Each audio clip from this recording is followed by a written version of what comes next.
Tell me, though, what's his technique? That last strike, it seems invincible.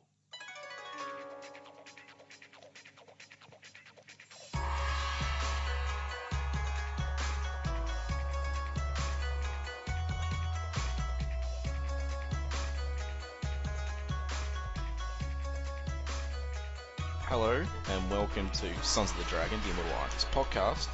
My name is Connor Karl. And I'm Carl Stout. And today we are covering Iron Fist number 5, which came out June 1976. And the same month Bohemian Rhapsody went gold. Alright, I didn't know that. So I think it might also be the same month that Interview with the Vampire was released. The book, not the movie. Oh, okay, yeah. So the cover has Iron Fist with his Iron Fist activated as usual, fighting the Scimitar! Yeah, this huge guy with a scimitar, and a train is about to crash into them, and Iron Fist is saying, I'm trapped, and if Scimitar doesn't kill me, that train will. I've got you, hero, and nothing will stop me now. Except if a train slams into his back. Right. Yeah. It's a pretty decent cover, though. The sky's purple. It's nice and detailed. Iron Fist has his foot actually caught in the railroad. And rail? Yeah, rail, sorry. And the title is When Slays the Scimitar. And I think this might actually be Gil the Kane? first... Oh, no, it's a Gil Kane cover. Yeah. And I think it just must be a Gil Kane villain unibrow headpiece eye slot thing he has that he likes. Because he seems to do it a lot with the whole low riding visor / unibrow thing. Yeah. But I think this is the first case of all the issues we have covered where the preview title from the issue before, the cover title, and the first page title are all identical. You are correct. Oh, we should give them a cookie. Yay! They've done quite well. It's only taken them 20 issues. Yeah. It's the Marvel method, man. But Scimitar is looking total badass. Yeah, it's a good cover. And it's an even better first page. The first page is fantastic. Oh, yeah. It says Iron Fist, he's crouched on this rooftop, leaning on a chimney, and the sky is very, it's dark, so it looks cold. And he's... The only thing missing from this front page... What am I going to say? What am I going to say, Connor? What is the only thing that's missing? Oh, dear. Batman! Oh. Yeah. This looks straight out of frickin' Batman. Actually, it does. Good Batman, anyway. Yes. Yeah. Good 70s detective Batmans. It does. And there's nothing wrong with that. No, there isn't. It looks really, really good. It's a great first page. So, the detail on the buildings, the windows, everything. The bricks, the shadow work. Yep. Fantastic. And he's still in London. Yes. So, it's late winter. It's obviously nighttime. I'll read out this little bit here, actually. Begin it on a rooftop in central London, in late winter, in the night, in the cold. Begin it in a side street halfway between Paddington and Maida Vale, a street named Goladay Mews, which was made notorious by a string of unsolved vampire murders barely 2 years gone, which happened in giant-sized Dracula 3. Thanks, Mark. A rundown street, this, a slum, left to wither and die amid the hustle and bustle that is London. Begin it on this street and begin it with this man, Iron Fist, the living weapon, you. Yes, that's you, listeners. Your quest has led you here. All you have to do now is... survive. And it's like, if you just stayed on that rooftop, I guess you could survive. You just wouldn't move. Like a gargoyle with a big collar. Which does some popping action in this, right on page 3. Oh. Yeah. So Iron Fist is essentially, well, just hopping around rooftops. I guess it's just his way of thinking. Batman. Yep. Or Spider-Man, or Daredevil. They all love jumping around and thinking deep thoughts. And he, of course, is thinking about Colleen, and he's also thinking about Misty in the hospital. And just also, we have to mention that this issue now takes place weeks Yeah. after the last issue. So now Colleen has been missing for like 2 friggin' months. Because he spent weeks clearing up that whole incident with Radian or Radon, whatever, with the Scotland Yard, and proving his innocence. And Misty is still in the hospital, and Iron Fist feels guilty that she tried to help him. And yeah, so he's just brooding. But the thing here is like the really awesome art, really, because he's just recapping essentially. Yes. But yeah, he's just going through London, jumping around, hopping around, and now he's changing back into Danny Rand. But also we have to mention that when all had looked lost, he magically received a note that said, Iron Fist, I have valuable information. Come to 73A Gala Day Muse at midnight tonight and come alone. Gamal Hassan. Oh, sorry, I forgot about that. Which, as we remember from the previous issues, was actually the henchman / slave master for the Master, who failed, was killed, and then they decided to use him as the scapegoat to lure Iron Fist out. So I can't remember. Is it so he can kill him or so Steel Serpent can kill him? Whoever gets there first, I guess. Yeah, I'm still a little fuzzy if they're working together or against each other. They're not working together. I don't know if they're working against each other, but they're definitely not working together because, Steel Serpent's never been in contact. He's working with Ward Meacham. Right. Steel Serpent's with Meacham. Yeah. So, Iron Fist takes off, he changes to his uniform. He puts on a turtleneck over his outfit, and the collar just disappears. I guess it's very malleable. It's got a lot of starch, so it just pops back into place after it's been laid flat.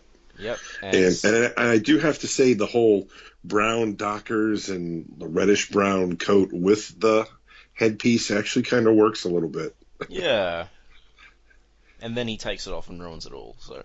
Right. Because they are expecting Iron Fist. In England, they don't know that he is Iron Fist, so they won't be expecting Danny Rand. Yeah, well, I mean, I don't think they know he's Iron Fist in America either. I thought they did because of the whole Meacham murder newspaper story. That hasn't actually been dealt with yet. I'm quite certain. Like, they don't know that Danny Rand is Iron Fist. Joy might know that he's Iron Fist. Mm-hmm. But she's never really mentioned it. She keeps referring to him as Iron Fist. I do remember, I think it gets covered later on. Even in this run, I think he might. I'm not sure. Okay, so Iron Fist was called out as the murderer. They didn't reveal that he was Danny. Because even that's why Iron Man thought he was a murderer. Yeah. When he met Iron Man, because it was in the paper that he was a murderer. Yeah. All right, so Danny is making the appearance just to make sure nothing's fishy.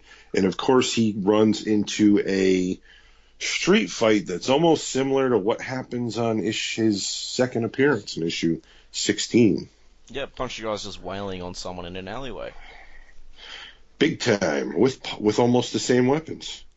Yep, so Iron Fist decides to intervene, and he does another Daredevil, flips on this pole thing, somersaults, whatever, and just lands on the back of this guy's head. And the guy's like, hey! Who apparently has chiclets in his mouth. Now, I do have to ask you this. On the panel before the Daredevil / Spider-Man done 100 times in their book scene, Is that product placement in that other panel?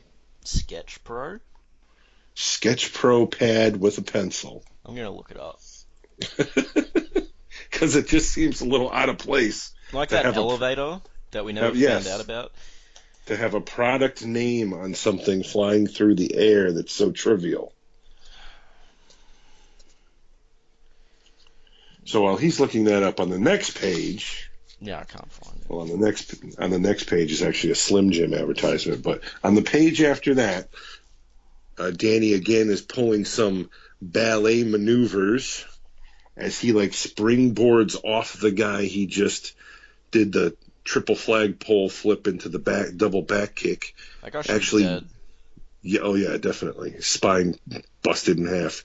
Yells out alley oop or Alez oop as he continues his flip, then lands on his feet to then throw a side kick into the midsection of Professor Plum with the pipe. And then he punches some other guy in the head. And he's commentating on himself, and he's just talking about how beautiful it is, which I thought was pretty funny. And he also, he's being weird, because he's like, in his reaction to him saying alley-oop, he's like, a nice sounding phrase. I must ask Misty what that means. It's like, then why'd you... Obviously, it heard it before, but from who knows where. Yeah, it's just Danny being weird.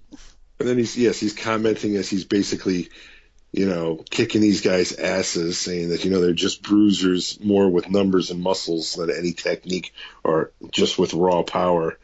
And as he's talking to himself, the guy whose spine should be shattered takes a chain and puts it across the back of his head. But, of course, he hears it at the last second. And even though it does hit him, it's just a glancing blow because he manages to duck in time. Yeah. And the guy comes at him again. And this time he actually puts his arm up to parry the blow, but also uses his arm to wrap the chain around it. So now he's going Ghost Rider on us here. So he pulls him down and then essentially palm strikes him in the jaw, stack, knocking him out. Well, I'm assuming it knocks him out. Or kills him. Probably just knocks him out, though. And then another guy is with running another at him. pipe. Yep, and he's like, come on, mates, get him. He's only one man, get him. And he's oblivious that there is no one else around. Yeah. So he just gets manhandled, obviously. And thrown completely over Iron Fist's head. And he said, like, all right, gentlemen, who's next? And they pretty much say, screw this, we're out of here, but you ain't seen the last of us. Pretty much exactly like what happened in issue 16 of Marvel Premiere when he beat up those guys with the same weapons in the alley. Yeah. And then he turns to our Irish, red-headed Afro friend who got the beat down.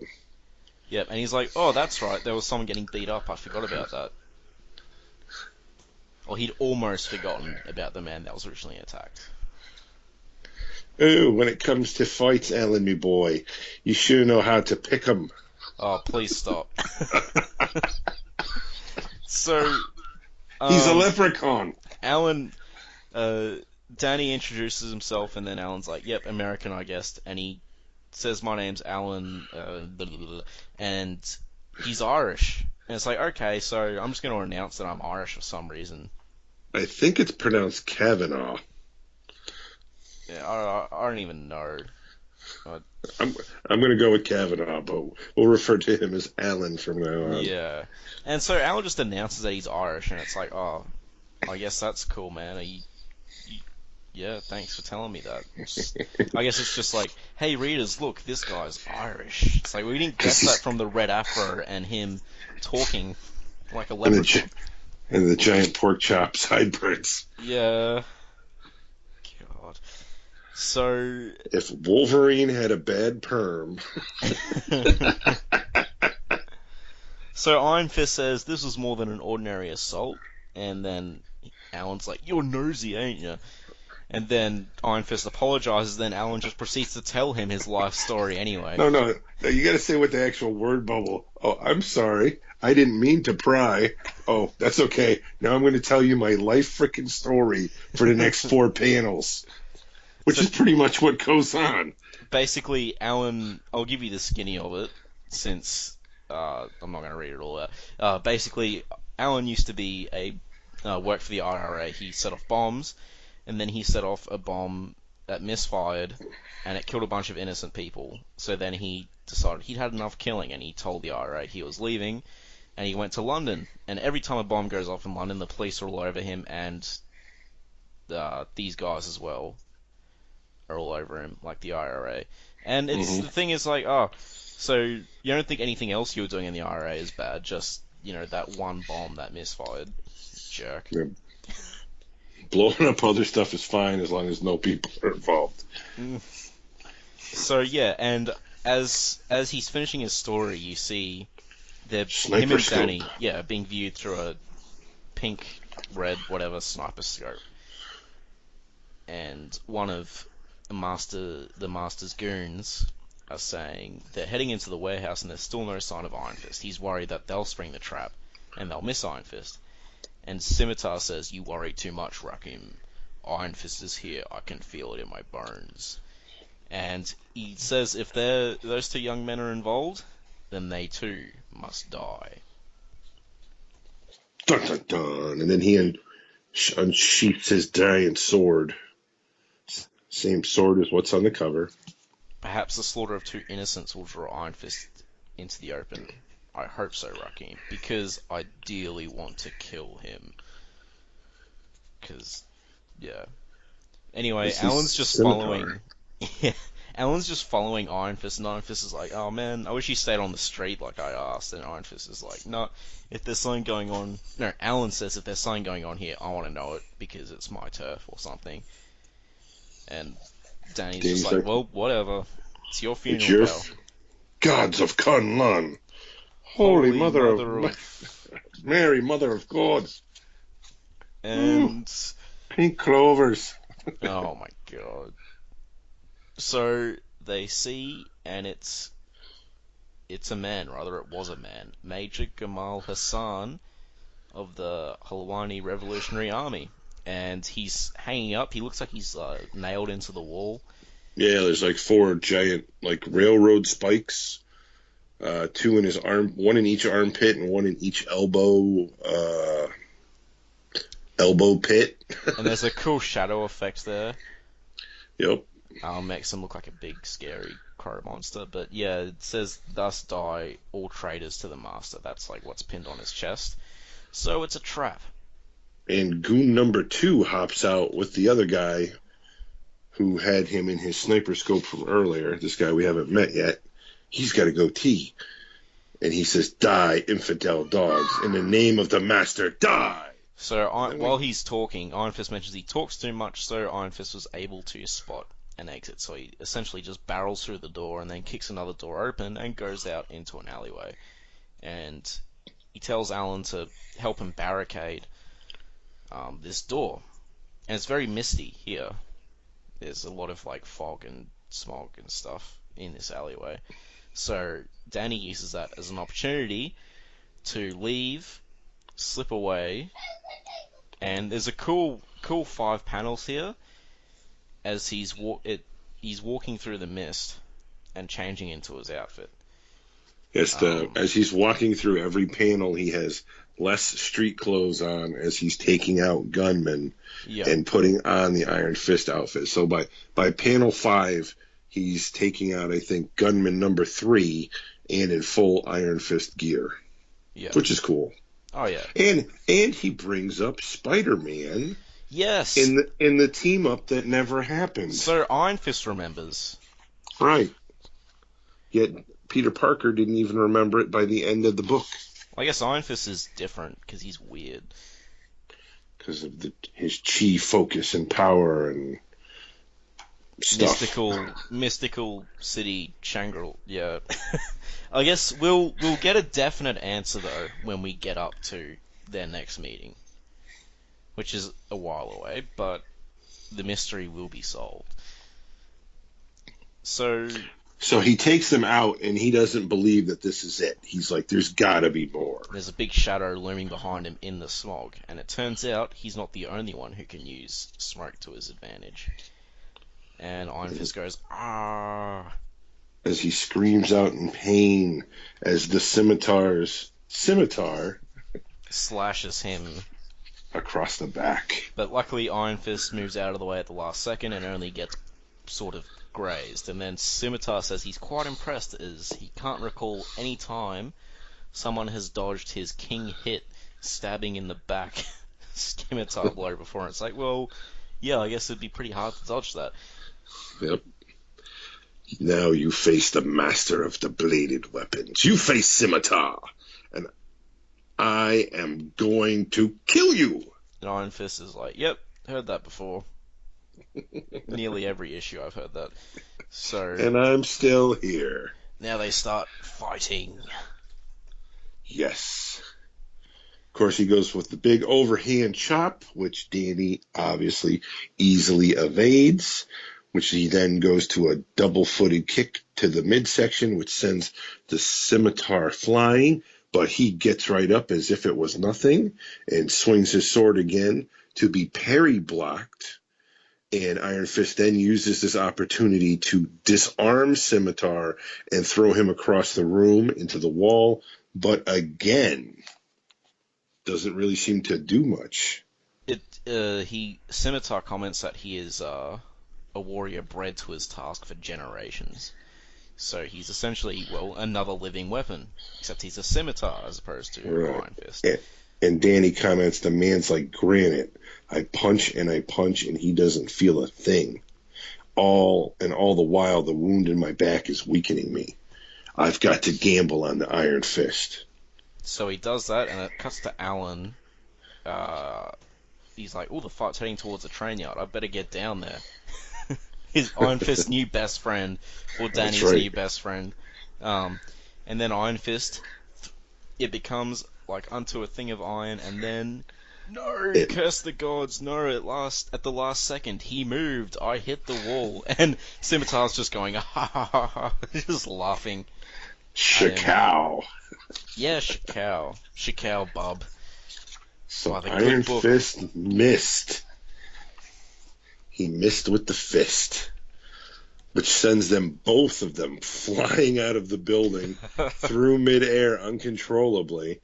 And actually, Iron Fist grabs Scimitar by the junk to right himself and does an odd backwards flip over while they're going through the air.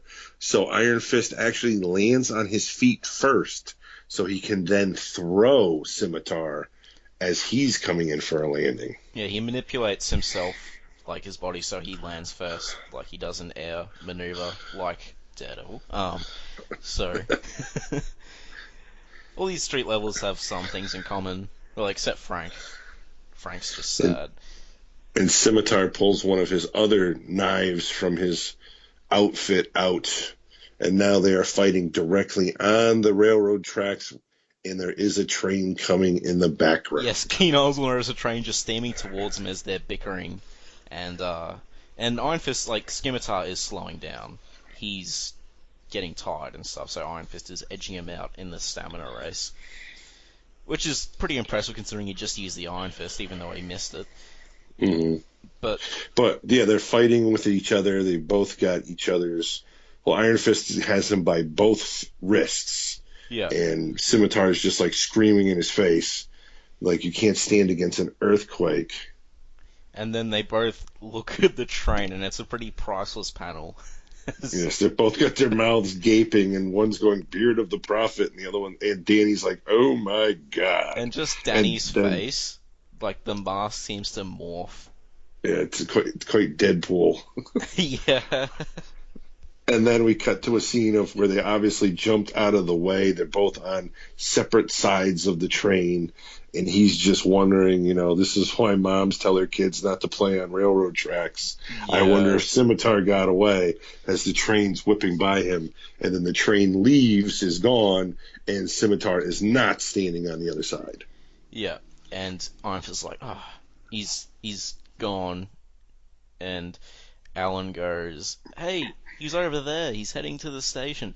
So Alan already knows that Danny is Iron Fist, apparently, and his name, even though Alan did not see Iron Fist at all. I don't think he knows Danny's Iron Fist. Because he's never called him Danny, he just calls him Iron Fist. True. Yeah. But I mean, you'd have to be... It's not like a Clark Kent or a Bruce Wayne thing. I don't think Danny's disguise is that amazing. Well, also, we do have to admit, they are still in England, and the whole last 2 issues where it took place in the post office building. Oh, they do reference it on the next page. Yeah, was covered in the whole news report, so if anybody was watching TV, they probably know who Iron Fist is. Yeah. So, yeah, Iron Fist starts chasing after him, but he comments that he'll pretty much lose him in the crowd, because he assumes that Scimitar must be a master of blending in. Because he's 6'8", gray, and has a gold unibrow. Yeah. But Alan doesn't let that happen, because Alan gets right up on him and goes to grab him and literally takes a dagger to the guts. Yeah, he goes, I'm betting the police will want a word with you, and then Scimitar just slashes him across the gut, and Alan just goes, hey! Hey! This was my best knitted yellow cable knit sweater. Turtle, that you ruined. yeah. And then Iron Fist gets pissed. He goes, Alan, that's it. You wanted a death duel, you've got one now. And he starts to charge up the Iron Fist. And then he goes... Pissed Danny is always the best Danny. Oh, yeah.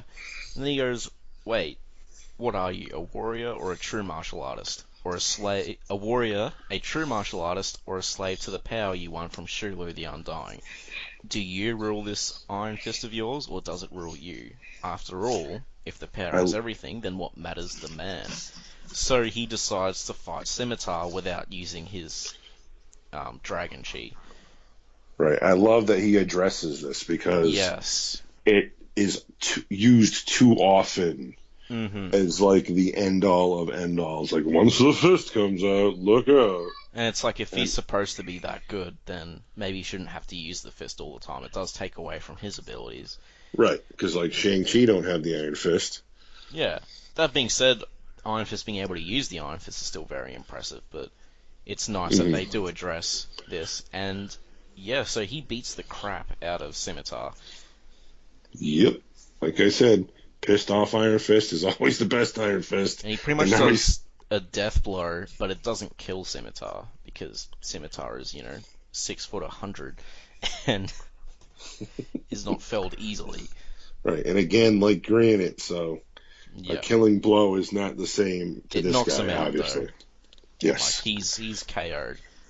So Iron Fist says he lost his temper, and it's terrifying. Now, I think it was awesome, but... Yes. Yeah. So he asks Alan if he's alright, and Alan asks how he knew his name, and Iron Fist is like, oh, a young American I found, which I also am a young American. With the same voice. Yeah, and you can probably see my hair sticking out of the back of this mask as well. Right. Maybe that's what the collar is for. Could be, maybe. It cones around him when someone's close to discovering his secret. It'll just cone around his head so they can't see his hair. And it makes him hear better from the front.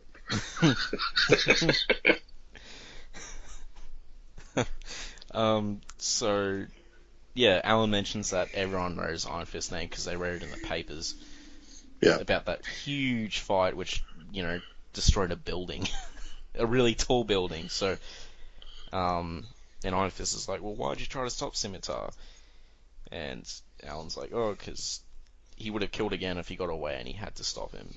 And Alan's like, why did you get involved? Are you some kind of superhero? And Iron Fist is just like, no, I mean, he's that Scimitar. Wow, I never thought about it before. A superhero, I guess I am. And he has this sort of smirk on his face.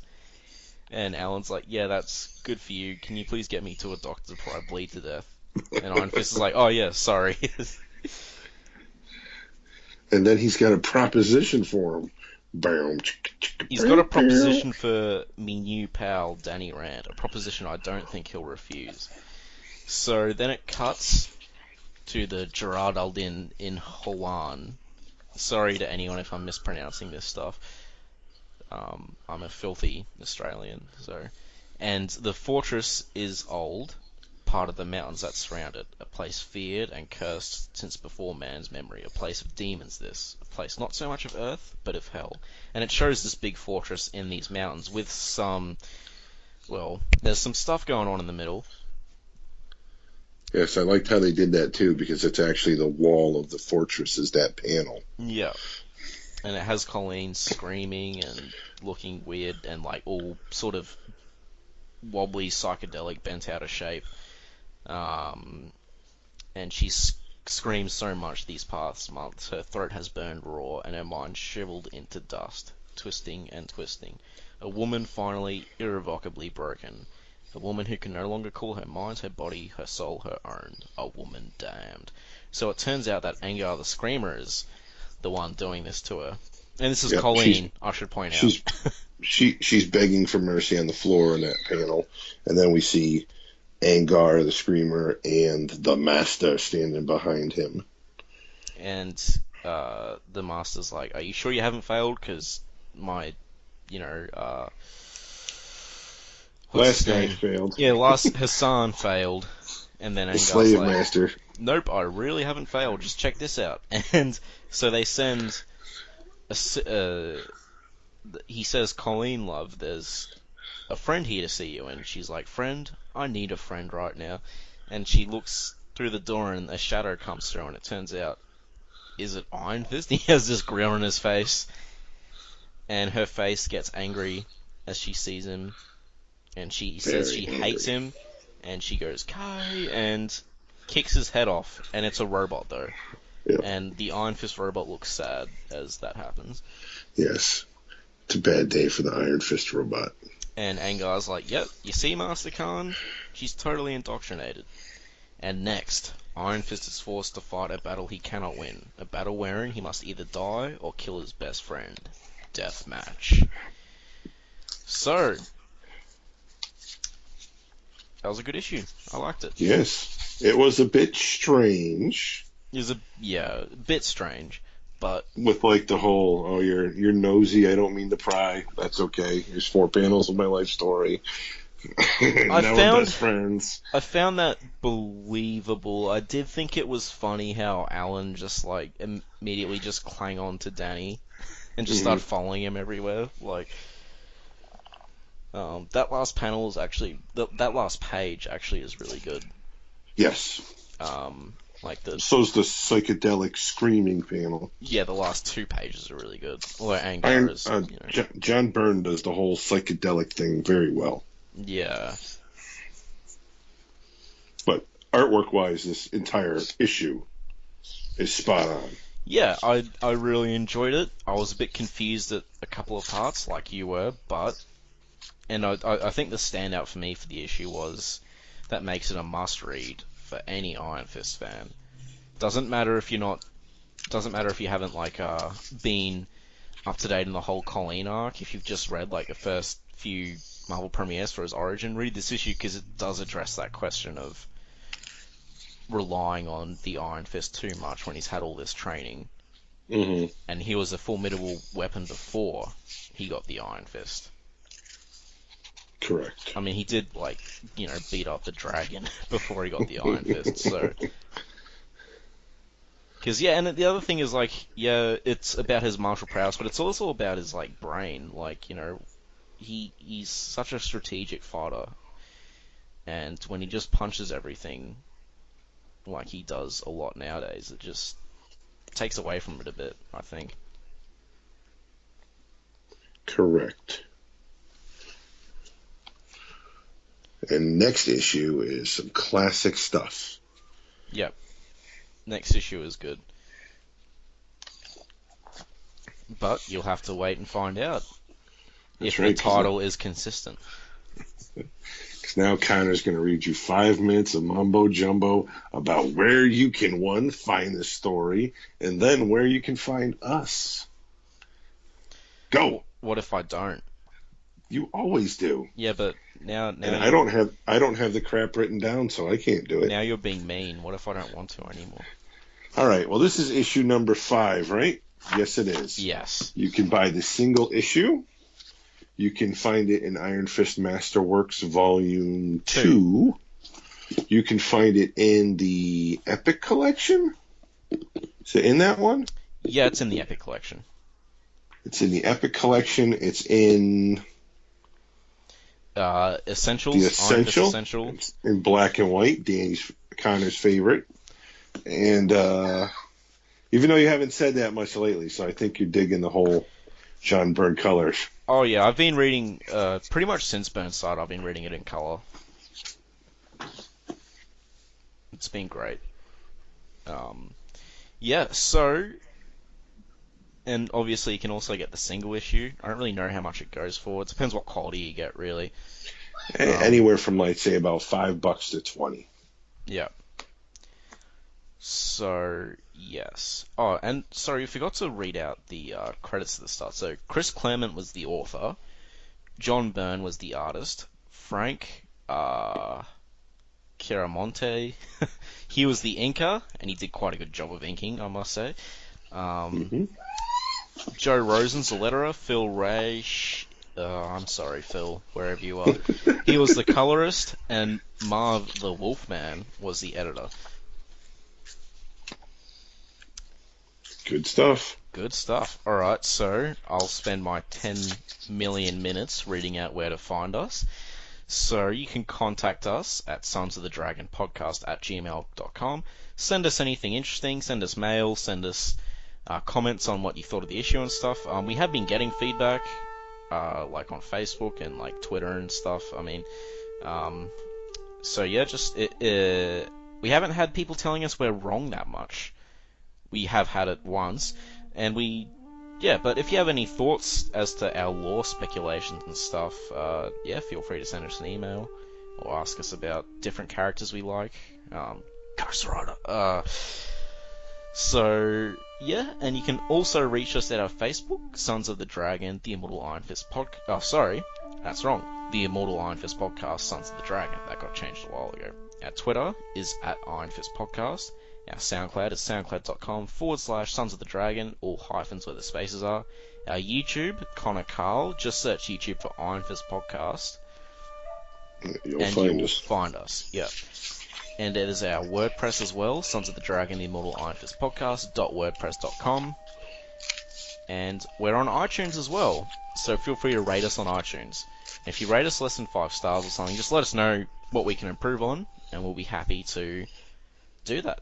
And last but not least, this is where we get most of our listens, as far as I can tell, is we are on Podcast Garden in the literature section. You will find us there. So, yes. Iron Fist, Misty Knight, Colleen Wing, Spider-Man, Daredevil, Ghost Rider. Yep. Are owned by Marvel Comics. We do this for love, not for any money whatsoever, so please don't sue us. Yes, please don't.